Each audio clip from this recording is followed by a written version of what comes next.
Hey, everybody, we're going to give folks another minute or two because we are running on a tight schedule. So let's give folks another minute or two to find Cumberland.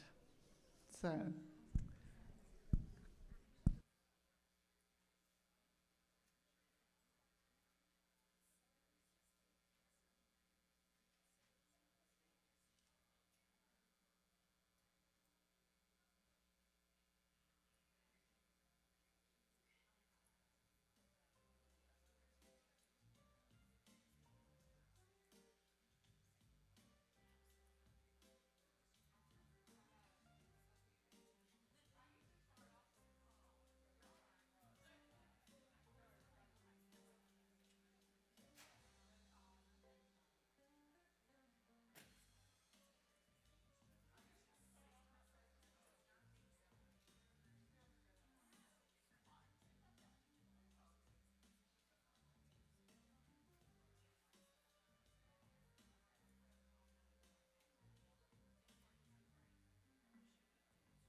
Okay, for all of you that found us, we eh, stopped the music just in time. I was about to start singing.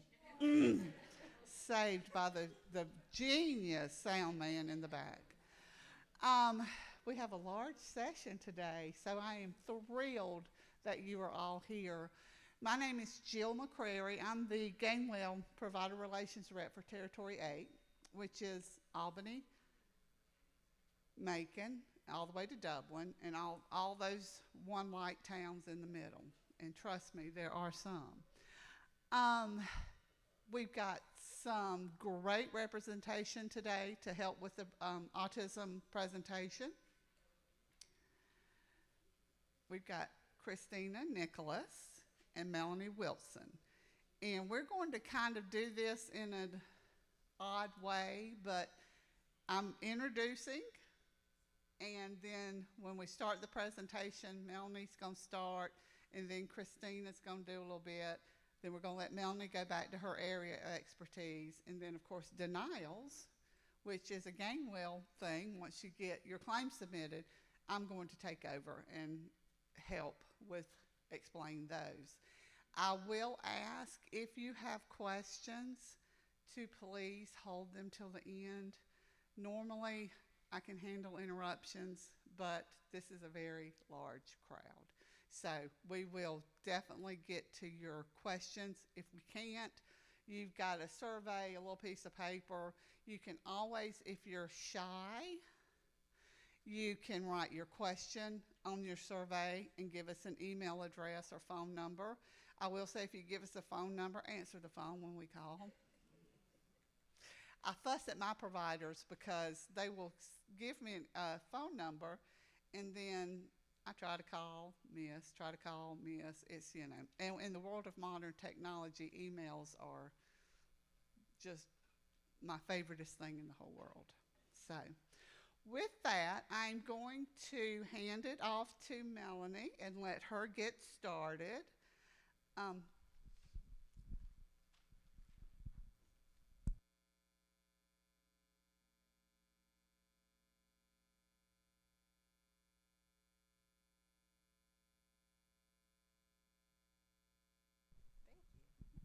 All right. Good morning, everyone. I have probably emailed or spoken with a number of you all in here, and if I haven't, just give it time.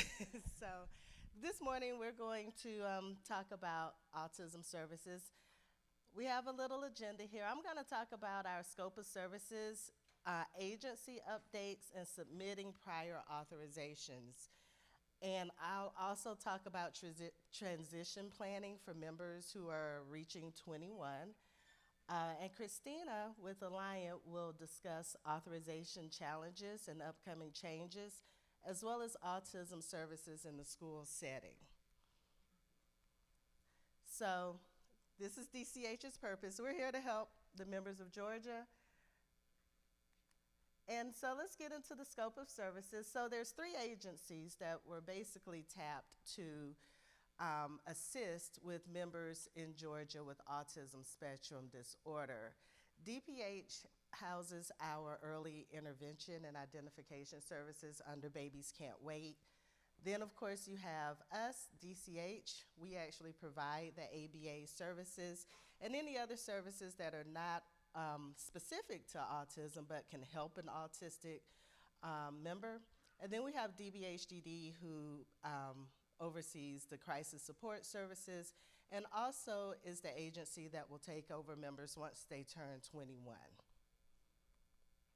So we provide services, ABA, for members who are 0 through 20.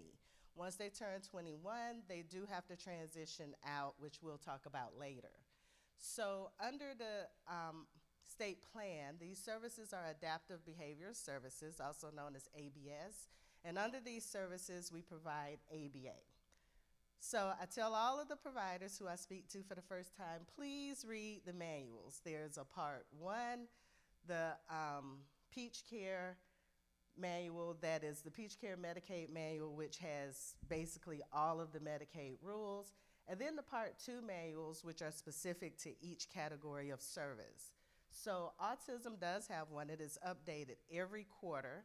It's updated in January, April, July, and October. Even if there are no changes, we do post an updated version. So please look at it, read it at least once, and then you can utilize the revision chart at the front to see if any changes have been made. Please, please look at it. If you submit a PA and you have an incorrect cover sheet, you will get a technical denial because you're using the wrong cover sheet. So in Georgia, with Georgia Medicaid, the provider requirements for BCBAs to enroll. So of course this is going to change because we now have a licensure board.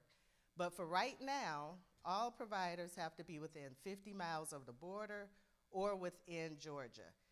We have a few that got grandfathered in who are out of state, and we're allowing them to stay on, but they cannot register at any new locations.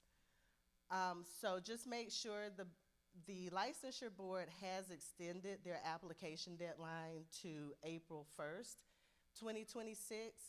So just so you know, there was a glitch. I'm sure some of you may have encountered it last week where providers were being denied for not having their licenses. Provider enrollment was correcting that. So if you got that denial, please reach out to provider enrollment, let them know so that they can reprocess your application. So the members to receive autism services under Medicaid must be diagnosed by a licensed physician, psychologist, or other professional as designated by the Medical Composite Board. Now, I get this question a lot, so I figured I would put it here. The Composite Board said that physicians, psychologists, advanced practice, registered nurses, and licensed clinical social workers can formally diagnose autism. So we have under ABA the behavioral assessment and the treatment. Most of you already know this. Under behavioral assessment, you have these three types of assessments: the behavioral identification, observational behavioral follow-up, and exposure behavioral follow-up. Under treatment, adaptive behavior treatment social skills group, and exposure adaptive behavior treatment. So some agency updates. The first one is our rate increase. We had 3% rate increase that went into effect. So it's effective July 1st. And so right now it says that all claims have been completed, the mass adjustments. I don't know if that's correct. Almost there. Almost. So I had it there and I was gonna put a question mark, but they're still working on those mass adjustments for any claims submitted with dates of service July 1st, 2025 or later. So those will be adjusted. If you haven't received your adjustments, just hold tight, it's coming. Group enrollment. Now this is not my specialty, so this is a provider enrollment thing, but I get a lot of questions about this. I have updated the manual with the information. Basically now, if you are with a facility that has 2 or more individuals, you have to enroll as a group. And each individual professional practitioner will enroll as a rendering provider linked to that group. If you have any questions about this, don't email me. Email enrollment@dch.ga.gov. So, submitting prior authorizations. So, please make sure when you're submitting your cover sheet. Now, I don't read bullet points because I feel like, it's here.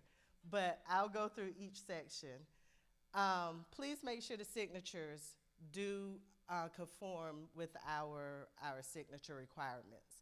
If you're going to use an e-signature, please make sure that it has an audit trail if it is requested by the reviewers.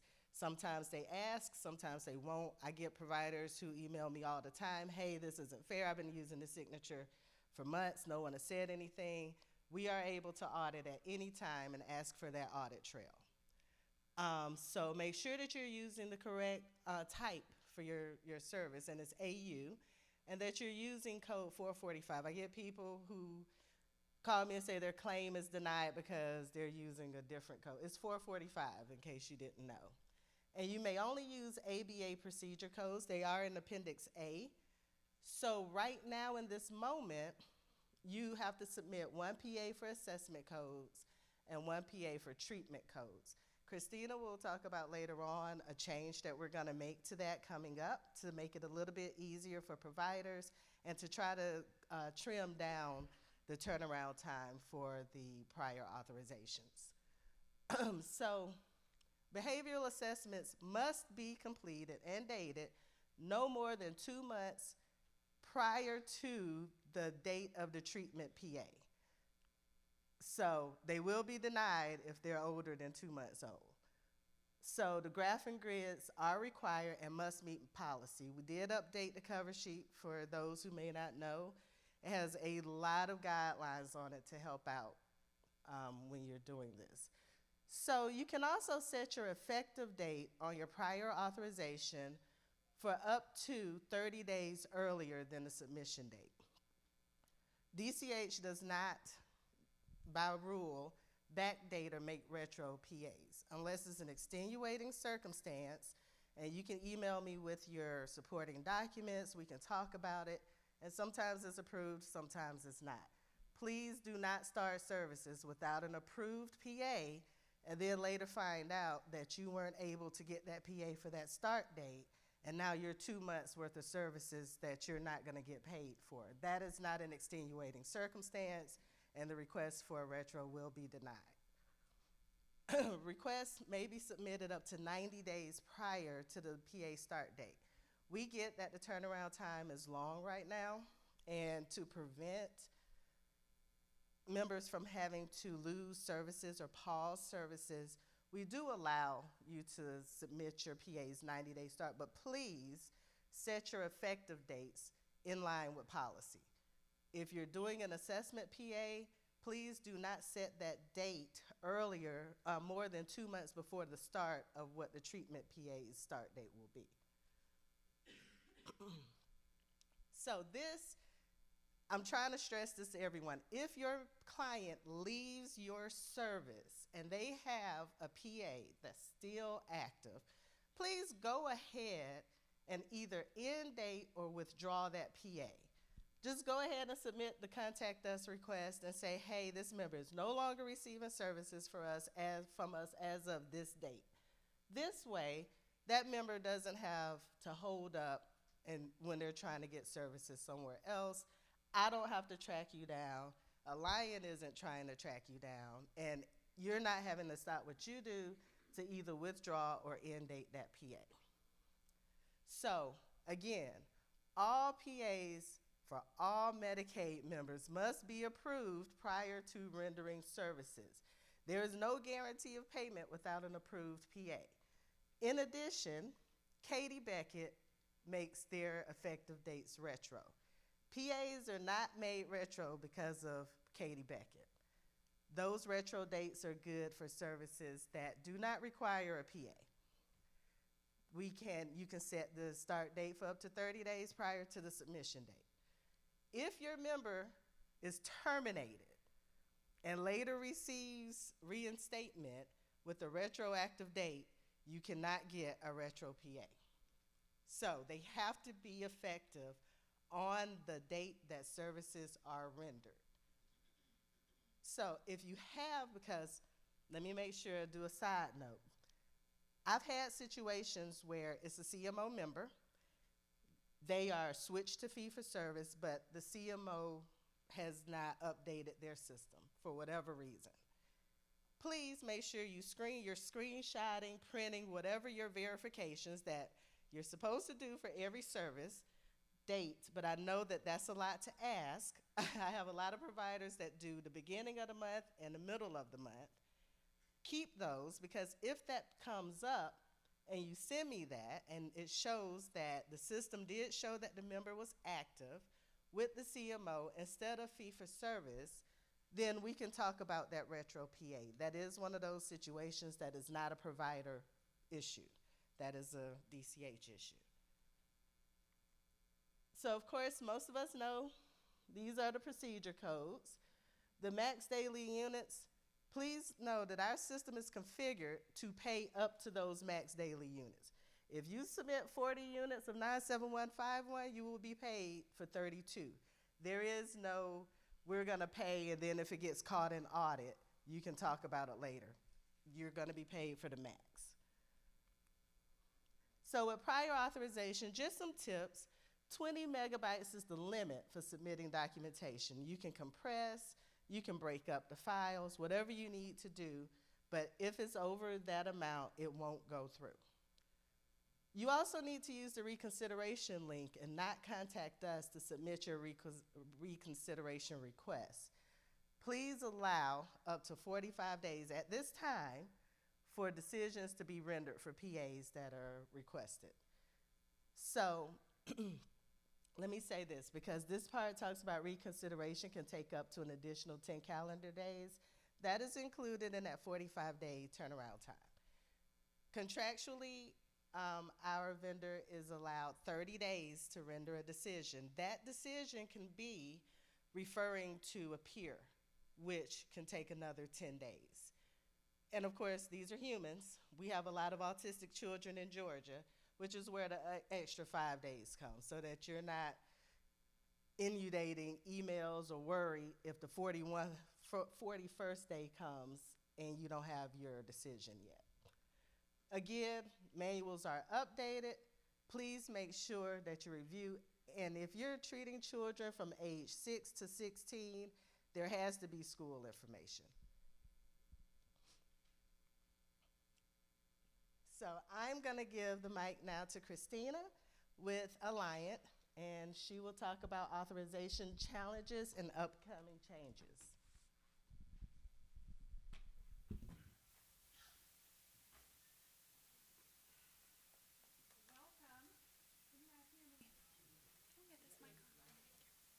Welcome and thank you for joining today's session. I am a board certified behavior analyst with Alliant Health Solutions, and this portion of the presentation will provide an overview of key updates, best practices, and considerations for delivering high quality behavioral health services. The goal being is to ensure clarity on requirements, strengthen collaboration, and support effective care strategies. So let's talk about some technical denials. These are common documentation procedural denials. These are the simpler issues that delay treatment approvals. First, missing or incomplete documents. It's critical to submit all required forms and reports in full. Second, prior authorization dates overlapping and creating conflicts with previously approved periods and authorizations. We cannot review or approve an overlapping prior authorization. So providers, please make sure that you are checking the end date of your previously approved period and starting your next authorization effective date the next day. Third, unsigned clinical documentation invalidates submissions. Every document must be signed by a qualified professional to meet compliance standards. Fourth, diagnostic evaluations must align with policy. So verify that assessment tools, both clinician tools and parental tools, Meet those standards before you submit those evaluations. Moving on to the fifth point, assessment requests should not be submitted prematurely. These can only be completed once during the 6-month authorization period, so plan accordingly to avoid unnecessary early submissions. And if a technical denial is issued, corrected documentation must be submitted within 10 calendar days of the original date of the determination date via the reconsideration link. Now let's talk a little bit about peer consultant denials, because these denials are very different from technical denials. Technical denials are procedural, things like missing signatures, incomplete forms. Peer consultant denials, on the other hand, focus on the clinical substance of your documentation. This denial will occur when the submitted documents doesn't clearly support medical necessity or align with policy standards. Common reasons for these denials include missing descriptive assessment results, no baseline or probe data, behavior reduction graphs that don't meet policy expectations, a lack of functionally equivalent replacement behaviors and goals with supporting data, and incomplete progress summaries. Each of these elements are critical. Assessment results provide context for treatment goals. Baseline and probe data show where we started and how progress is being measured. Graphs need to be clearly reflect policy-aligned metrics. Replacement goals must be functionally equivalent, and they must be based on the tools used to determine the function. Progress summaries should demonstrate effectiveness over time, and to reduce these denials, providers should use standardized templates. We will talk about that a little bit in the next slide. Conduct regular audits on treatment plans and stay current with the policy manual. As Melanie said, our policy manual comes out every quarter. If there are no updates, it is still issued, but I highly recommend that every board-certified analyst check the policy. Proactive documentation practices will not only improve your approval rates, they will ensure consistent, high-quality care. If a peer consultant denial is issued, corrected documentation must be submitted within 30 calendar days of the original determination date via the reconsideration link. Change request. Change request should be entered when a change is needed for a previously approved prior authorization. If there's a significant change in treatment needs, you must upload an updated letter of medical necessity or plan of care to the portal. If you're requesting additional units or adding a code that was not previously approved, you will need to include a treatment plan addendum along with new goals and baseline data. Second, if a member's name or Medicaid ID changes, such as after an adoption, the request must include the new Medicaid ID number. And please keep in mind that if there have been any paid claims against GAMIS, GAMIS will not accept changes to that authorization, and a new prior authorization will be required. Also, if you're requesting a change in modality, you need to specify the units in which that needs to be withdrawn for substitution. And please, please remember that change requests are effective on the date of submission. Let's pivot here and talk a little bit about our exciting new policy changes that will come into play during the new year. In the upcoming policy manual, there will be a treatment plan template. And this is the goal being to make documentation clear and more efficient for everyone. These changes will streamline formatting and ensure plans align with medical necessity criteria. The goal is to reduce ambiguity and make sure every plan clearly reflects the therapeutic rationale and goals. And by standardizing the layout, the content, providers will have a stronger framework to demonstrate both the necessity and the effectiveness of ABA services. This update also supports compliance with policy requirements and makes clinical reviews for everyone more efficient. The new template will include predefined sections for assessment, skill acquisition, and behavior reduction. This structure will improve consistency across providers and enhance clarity in documentation. And ultimately, this template will help providers deliver treatment plans that are easier to review, more compliant, and better aligned with best practices. Another big change that's coming that we're excited about is the merger of assessment and treatment CPT codes for ongoing prior authorizations. This represents a major shift in how prior authorizations for ABA services will be handled. The goal is to simplify the reauthorization process, reduce administrative burden, and make submissions more efficient.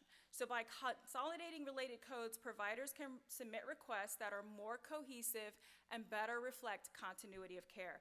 This streamlined approach will also speed up reviews and approvals, helping providers start or continue services without unnecessary delays. This update aligns with broader efforts to standardize ABA billing practices and improve interoperability across payer systems. In short, it's about making the process clearer, faster, and more efficient and consistent for everyone involved. Let's talk about the clinical impact of these updates. So there are 3 key benefits I want to highlight. First, they create consistency in how ABA services are documented. This is critical for evaluating treatment effectiveness and ensuring a continuity of care. Second, the changes support data-driven decision-making. By understanding standardized metrics and clear reporting forms, both clinicians and reviewers can track progress more accurately and make informed adjustments to treatment plans. Third, these updates improve transparency. Families, payers, and oversight bodies will have a clearer view of the scope and outcomes of ABA interventions. Taken together, holistically, these improvements will elevate the quality of care, reduce administrative friction, and strengthen the integrity of clinical documentation across ABA practices. Next, I'll walk you through some key documentation requirements and considerations when coordinating school plans for children receiving ABA services in the school setting. This includes distinctions between public and private school placements, justification strategies, and how clinical services should align with educational schedules. When comparing educational settings, it's important to understand how documentation requirements can vary. Public schools are mandated under IDEA to provide a free and appropriate public education, which includes formal plans like IEPs, which often support medical necessity for related services. For children enrolled in private schools independently, the need for additional education and documentation, such as an independent evaluation, really depends on the purpose of the assessment. Sometimes additional documentation is requested to confirm eligibility for services or to clarify educational needs, especially if the private setting does not conduct assessments, like an IEP, that are commonly performed in public schools. To justify ABA services in the school setting, there are 3 key elements that are required: a comprehensive school plan and an IEP, if applicable, with clear evidence of maladaptive behaviors that interfere with functioning. Documentation must support medical necessities such as safety risk, and treatment plans should reflect actual school hours, public or private, and justify any clinical sessions during school time.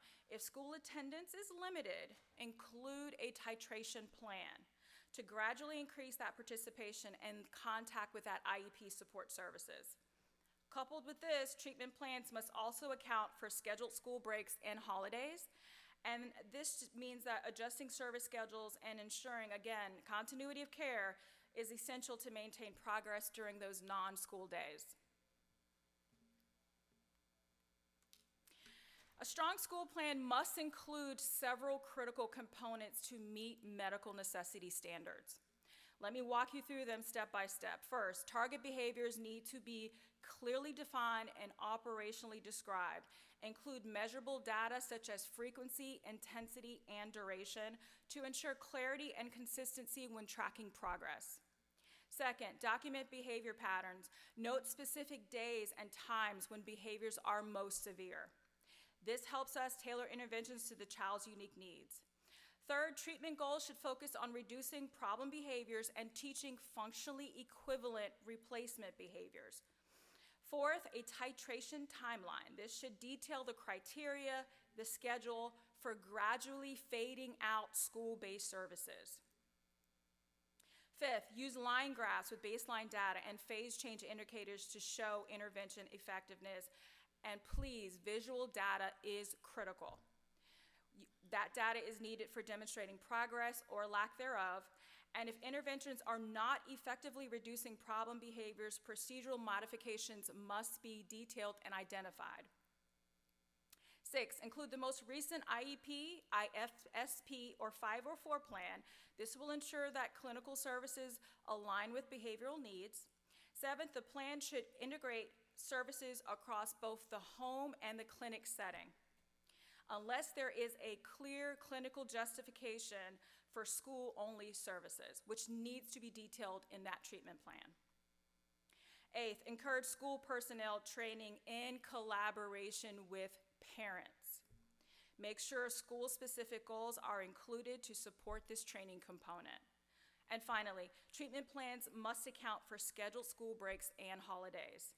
Adjust service schedules and include strategies to make continuity of care during non-school days. By incorporating all of these elements, we create a comprehensive plan that supports overall outcome improvements. I'm going to hand it over back to Melanie.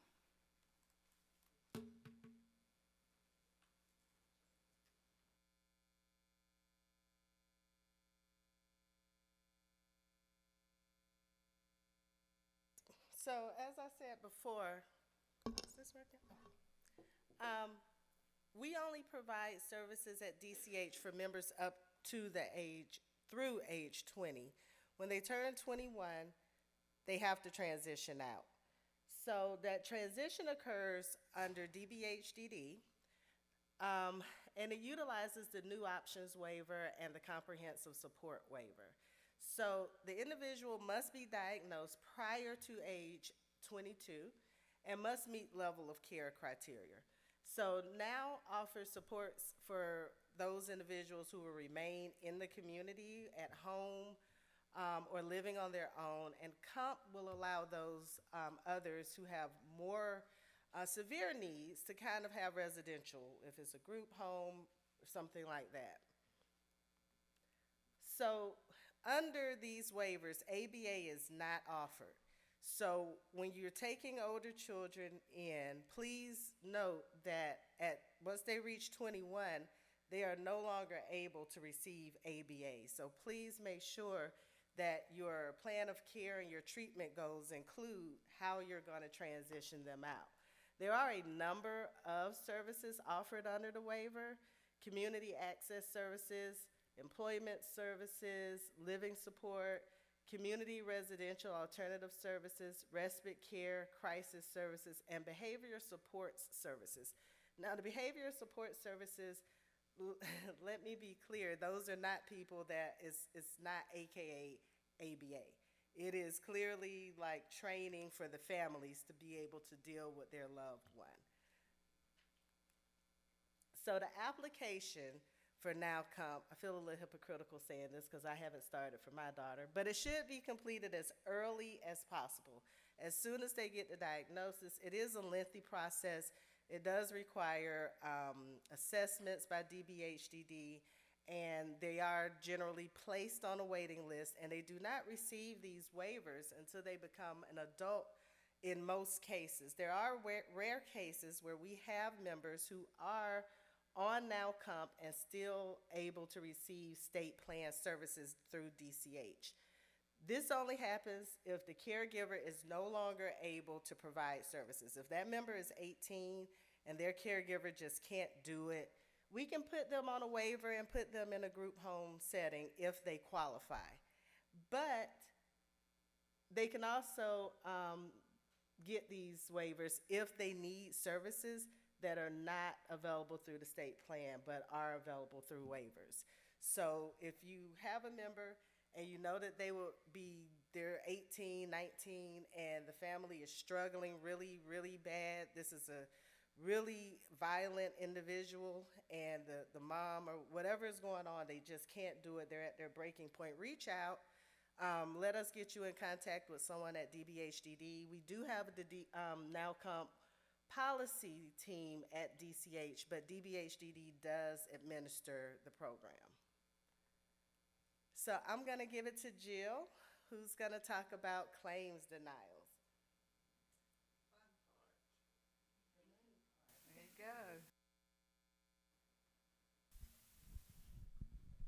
I did have Lee stop by before she walked out and said to remind everybody to not call the 800 number about autism services, the 766-4456, to please do contact us. So that probably is a more direct line to who you need to talk to. Claims may be denied. I'm going to talk about a little bit about claims since I'm the Gainwell rep, and that's what we do.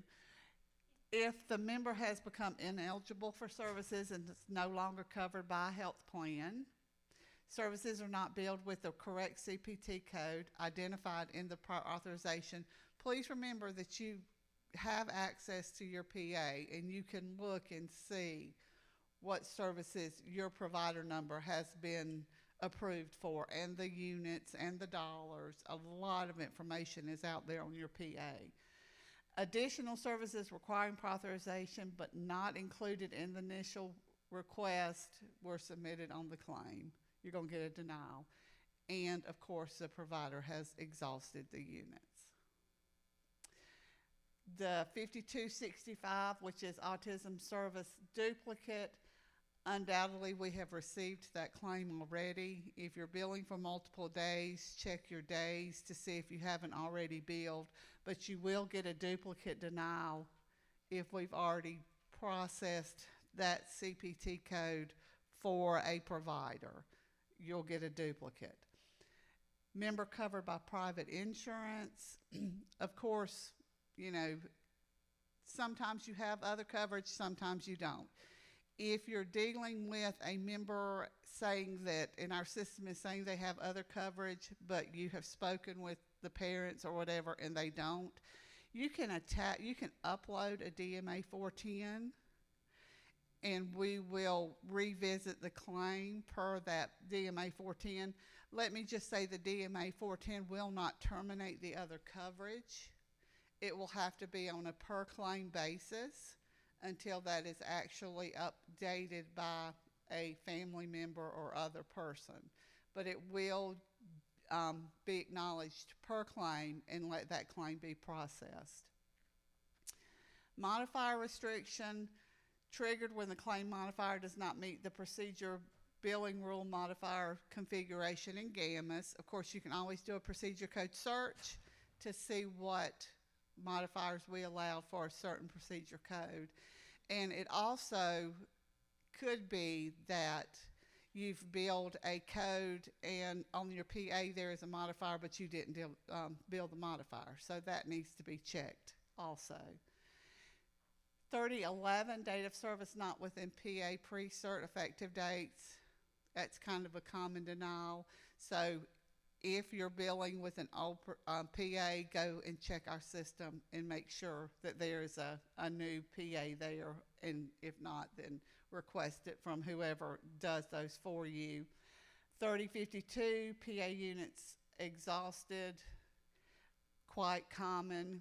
Check your PA. Make sure you still have units, you still have dollars. All that information is on that PA. Procedure code on claim, not on PA file. Once again, that PA drives everything basically, or almost everything.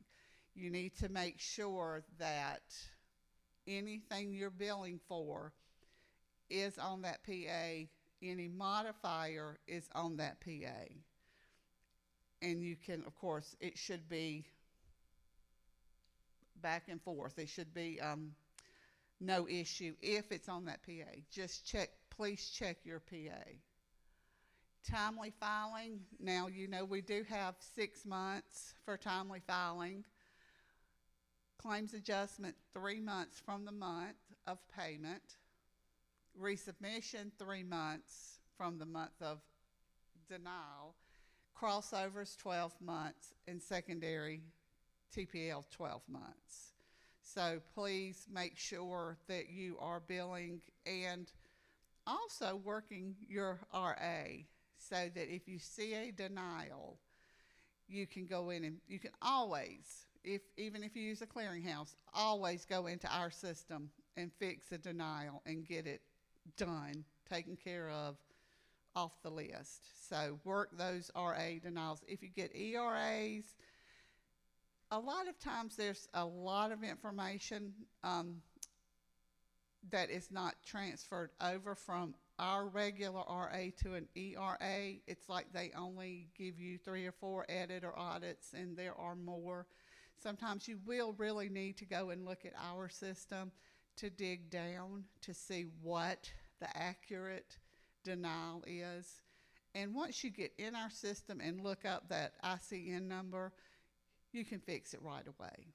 So it's to me, ERAs, every provider I know uses a clearinghouse. But if you're working your denials, go on our portal if you're confused. If it says maybe work related, we know that appears on most everything. And if there's 6, it's not work related. So go onto our website if you can.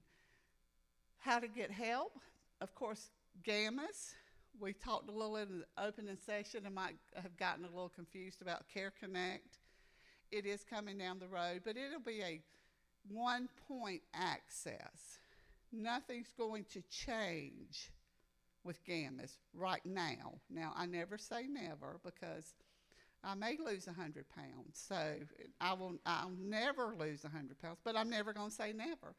So, but the Care Connect is for that one point of access for multiple entities, but you'll still go to GAMAs. So you'll still check eligibility. You'll still check claim status. It'll all be there under GAMAs. You'll just log in through Care Connect.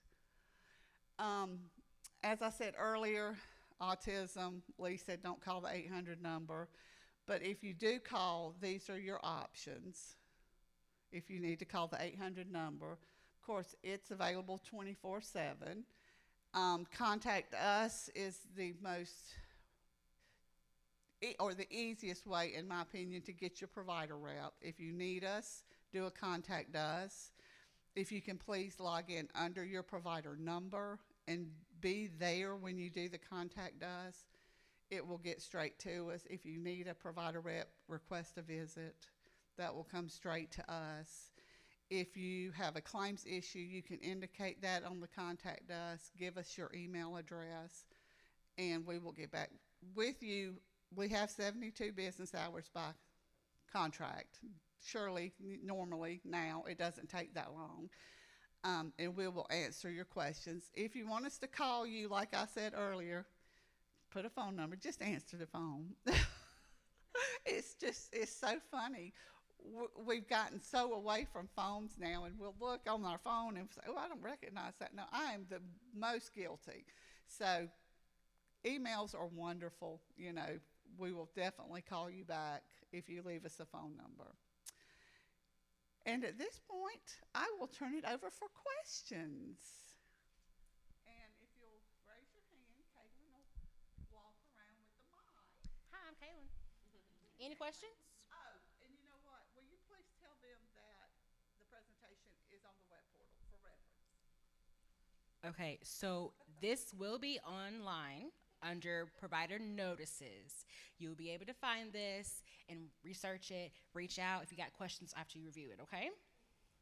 Okay, any questions? All right, fabulous. Oh, I'm coming. We've gotten some denials for prior authorization, not having the homeschool schedule on. At one time, I was told that we didn't have to put the homeschool schedule, only actual school schedule. But since we have gotten some denials, so I just wanted a little clarification on that.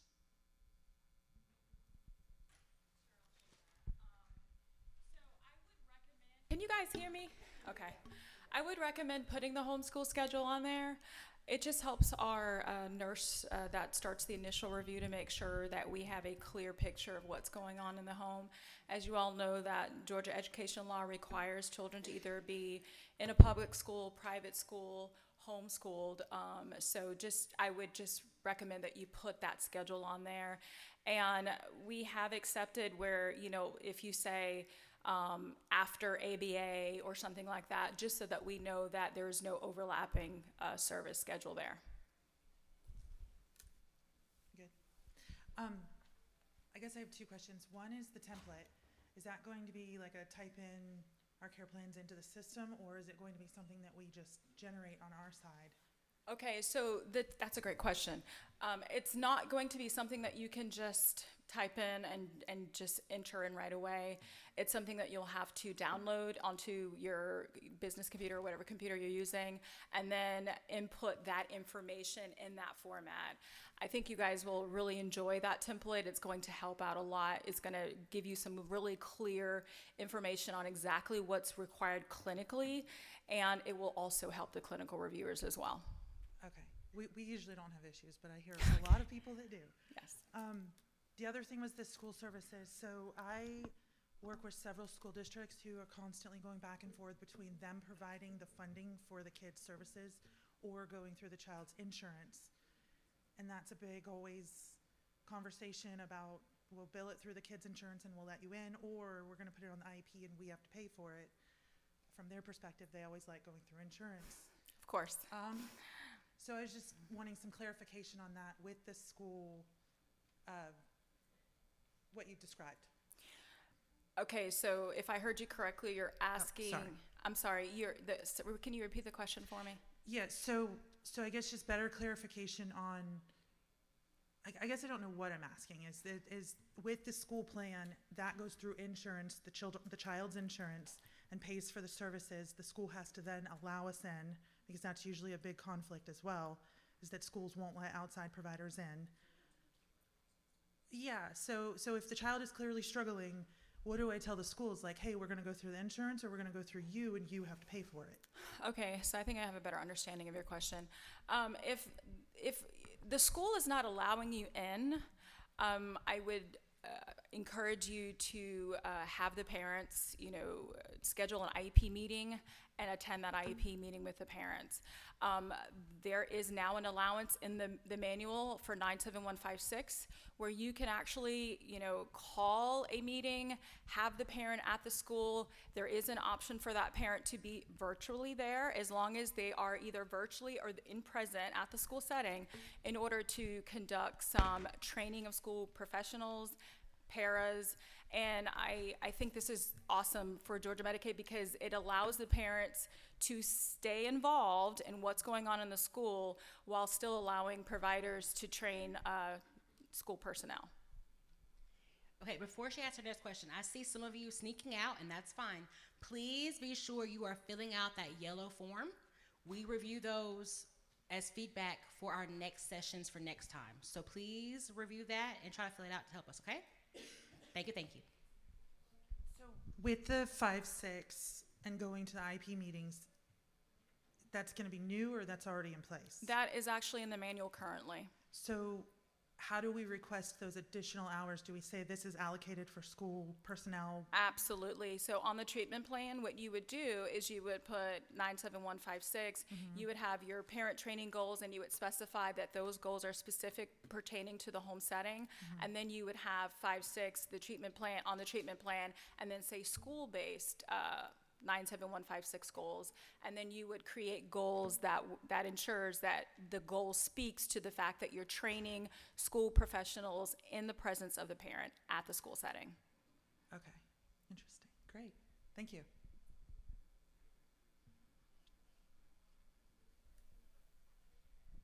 Good morning.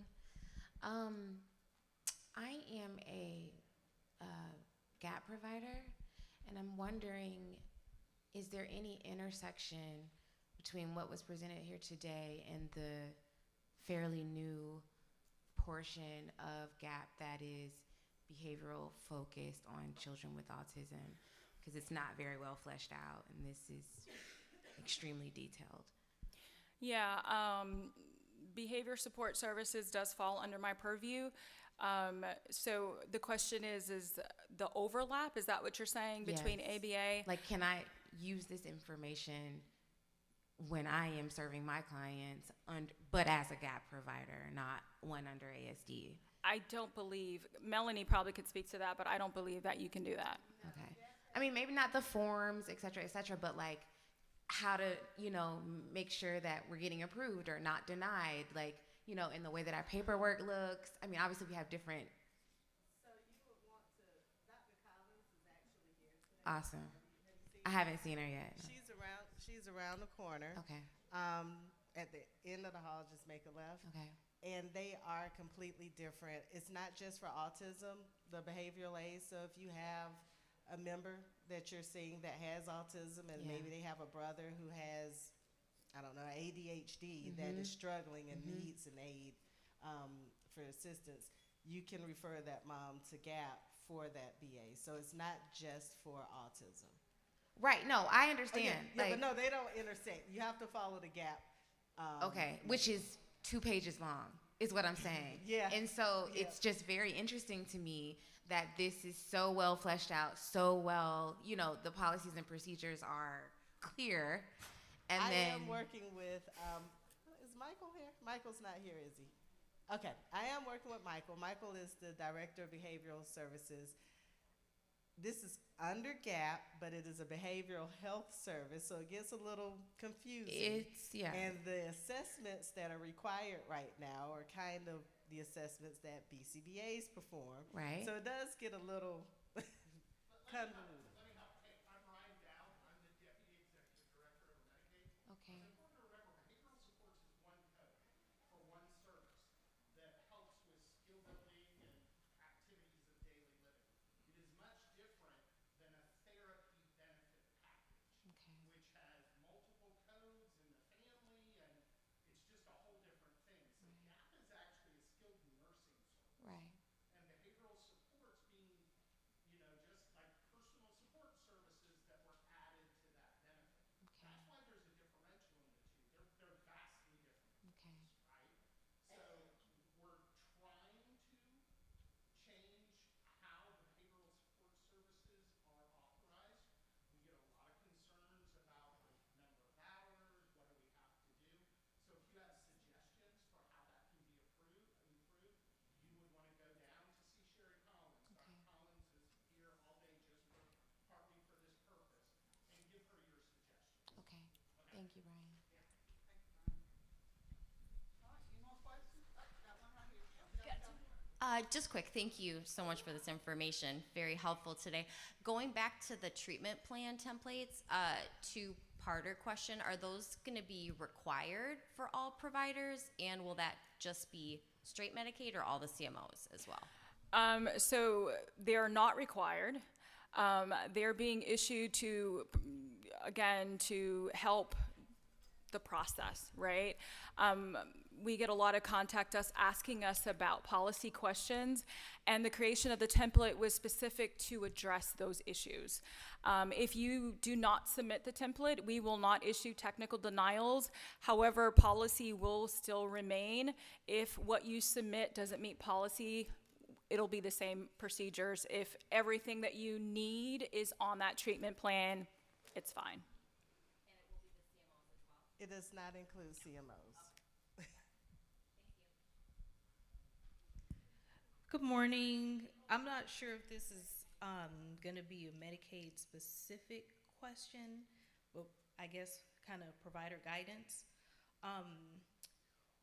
If you notice that a child who actually needs care has been transferred to multiple clinics due to lack of caregiver participation, what steps can be taken when the caregiver is not applying the skills taught?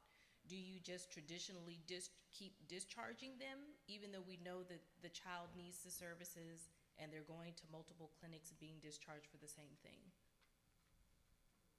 You want to take that one, Melanie? Does that make sense? So Georgia Medicaid does not, we do not do anything as it relates to care. We would like for caregivers to be involved, obviously, but we don't deny services or do anything. If you feel that there is a professional, something questionable going on professionally, please report it to the board. Report it to BACB, and Or you can make a complaint. Anytime you suspect something is shady, you can report that to the Healthcare Facilities and Regulations Division, HFRD. You can do it anonymously, or you can put your contact information. And that's with any program, autism or otherwise. If you suspect fraud, if you suspect abuse, you suspect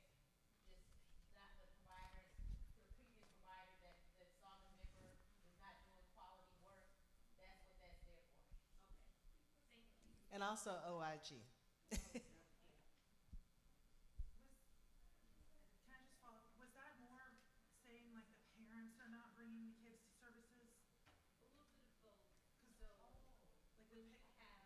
maybe a defax call that they're not bringing a child kind of thing? But also when you know you as a provider, you're providing the services, but the caregiver is not willing to participate, and they remove the child from Yeah. the facility, then they put them in another facility. They go through the same trend, and, it still continues. So it's more of a defax side of the situation question versus like the ABA provider. It's twofold, but their responses answered that. The DFACs did answer the other part. Would it be a defax call? All right, I think we got a question up front here. I took her mic. Gents, if you can speak just a little bit louder, the session is being recorded, so Oh, it needs to pick up everything that's being said. Okay? If you don't mind, please put the mic, wait for the mic. Wait for the mic. Okay. Hello. Thank you guys for this information. To the TPU rollout, did you say January that it would roll out? It will be in the January manual, but I was just talking to Melanie. She's going to get it to you all maybe sometime in December. Okay. I'm gonna ask Brian. Let's put him on the spot.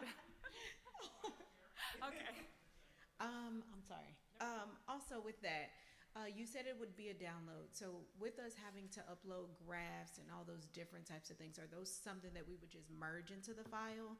Because usually in ours it's like in between different sections. So you have the behavior like behavior reduction goals, and then at the bottom it's the goals that we worked on the last. So how would that look? You would just, it would just be a simple conversion to Microsoft Word and then copy and paste it in. I want to say this too. I'm glad you mentioned that. It's easier for clinical reviewers if you all do create PDF formats, because it's just a lot easier for us to navigate. So yeah, what I would recommend, it's going to upload as a PDF, just convert that template to a Word, create that treatment plan, save it as a PDF, and upload it to the portal when you enter a new prior authorization. Okay, perfect. I do have a few questions, I'm sorry. Okay. So recently, I think I'm a part of course, BCBAs of Georgia, and so there's been a lot of people putting in just denials for certain things. I did have a question about one. So on a treatment plan update, I know that someone received that the baseline data wasn't there, but they showed it. However, when you do a treatment plan update, you usually do the last 6 months. So to show the baseline, you would have to show the entire graph from when the kids started. Is that something we need to start doing, or the last 6 months like we've always kind of done? What a lot of providers will do if they have interventions that have been going on over a long period of time is they will isolate that baseline, just the baseline. Okay. And that way the clinical reviewer can see it. Be mindful though that we do need that baseline. We need to know how treatment has been effective or ineffective over a period of time. We are looking for our analysts to address that. Right. And so that baseline data for behavior reduction goals is absolutely required. For skill acquisition, not so much. We are not requiring graphs. We need you to tell us what that baseline was, but it is not required for skill acquisition, but absolutely for behavior reduction. Okay, so it was actually on the treatment plan, it just wasn't on the graph. It has to be It has on to the be on the graph. graph. Got it. It has to be on the graph. It's very difficult, particularly we review, you can imagine how many PAs per day. Right. So when we have a graph that aligns with policy, which does require that baseline data to be on there. And again, if you have interventions over a period of time, isolate your baseline data on that graph and then give us the last 6 months. We are looking for you to even provide a progress summary of whether, again, are we seeing measurements that are declining, which is what we all want to see, and if not, what kind of procedural modifications have been done to address it. Okay, and last question, sorry. Melanie, I know you mentioned that there was a glitch in the system where people were being denied because of the licensure. So I guess it would be kind of a twofold here. If we were bringing on a BCBA, but the glitch took place, and now we're no longer able to build this BCBA technically, so would we, if we wanted them to be in direct, do we have to change their code to U5 since they're technically not in network? Does that make sense? Well, So the honest answer to that is if they were never credentialed, they're not a Medicaid provider, so they cannot bill to Medicaid. So if they're direct, so like a RBT. Okay, so you don't enroll RBTs. Well, no. So that's what I'm saying. So they would have to be billed as a U5 instead of a U3. Are they an RBT?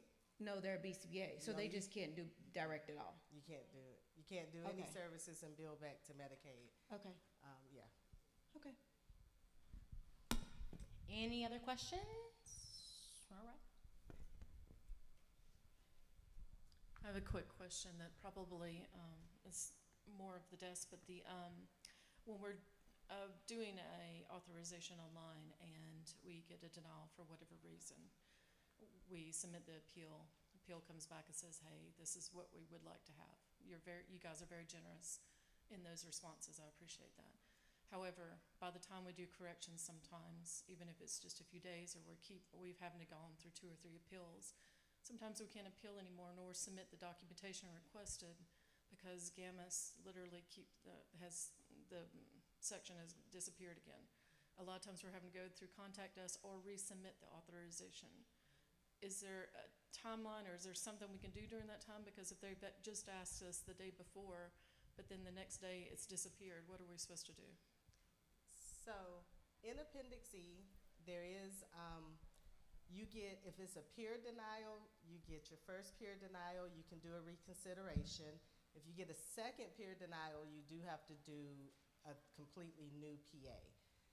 You won't get a reconsideration link. Generally, you get the 10 days for a technical denial from the date that the initial denial is given, and 30 days for a peer denial from the date that the initial denial is given. If you are still providing services and you have to submit a new PA, you can go back 30 days, but we won't backdate to your original PA request, if that's the question. Yes, so the first, so if it's a peer denial and we get the first peer denial, you said after the second peer denial, we do have to do a new PA. A new PA, okay. I think that's where we're running into the issue, because by the second one, we're trying to go back to give them what they are asking for, and then it was. So lastly, thank you, Melanie, for all the questions you've ever answered for all of us, because you're very, very good about responding to emails, and I really appreciate it. You're welcome. I really appreciate it. You're welcome. Let me just say this, just to see if I can provide some additional clarity on that. If anyone ever receives a peer consultant denial and there is confusion or maybe additional clarity is needed, do not submit documentation until you reach out to contact us. If there is a clinical question regarding any information contained in that denial that is unclear, or you have confusion about exactly what's needed, send that contact us. We do respond within 24 to 48 hours to ensure that all of our providers are well informed on exactly what's needed. Also, we do not issue denials that are not in the policy. And I know Melanie talked about just making sure that you guys read the policy, because our denials are coming straight from that policy. So if you are well versed on the policy, if you are well versed on Appendix D, that will go a long way to reduce denials as well.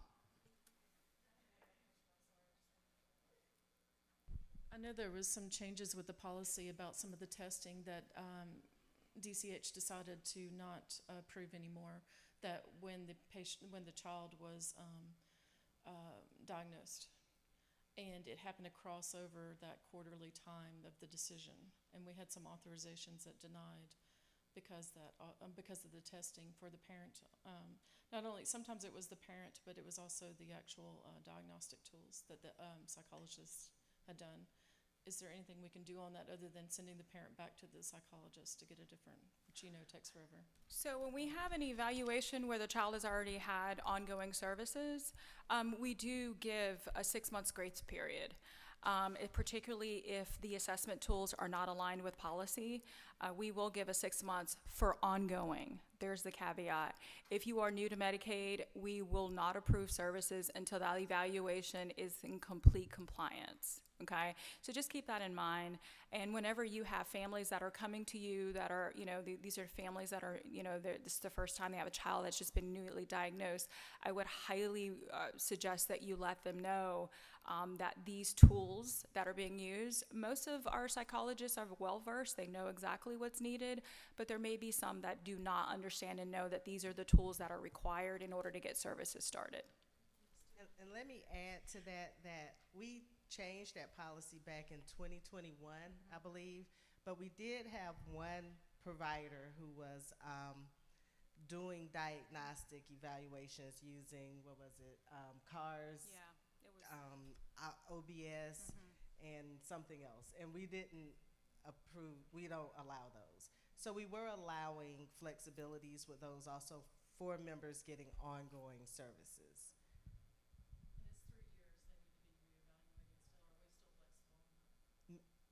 Medicaid for autism services does not have a standard. They only have to be reevaluated if after 5 years from their diagnosis they have not received any services.